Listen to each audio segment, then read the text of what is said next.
Paradise Lost by John Milton is an epic poem about humanity's fall from grace. Satan and his angels are cast out of heaven and plan to corrupt Adam and Eve. Satan tricks Eve into eating the forbidden fruit and she persuades Adam to do the same, leading toward their expulsion from Eden. The Archangel Michael tells them that death and suffering will now be part of life, but also shows Adam the hope of redemption through Jesus Christ. The poem explores themes of free will, sin, and redemption. Paradise Lost is a biblical epic that explores moral and philosophical themes such as free will, obedience, and good and evil. The story revolves around Adam and Eve's disobedience to God. The character of Satan represents rebellion and ambition, highlighting the nature of evil and pride's impact.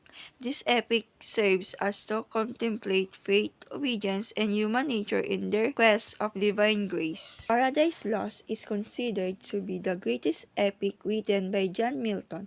It tells the story of Adam and Eve falling from the grace and Satan's rebellion against God.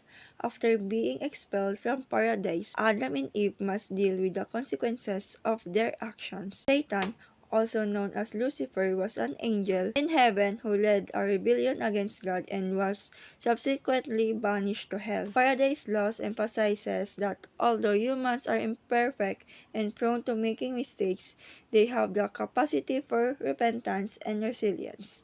The poem deeply explores the human nature and the ongoing conflict between good and evil.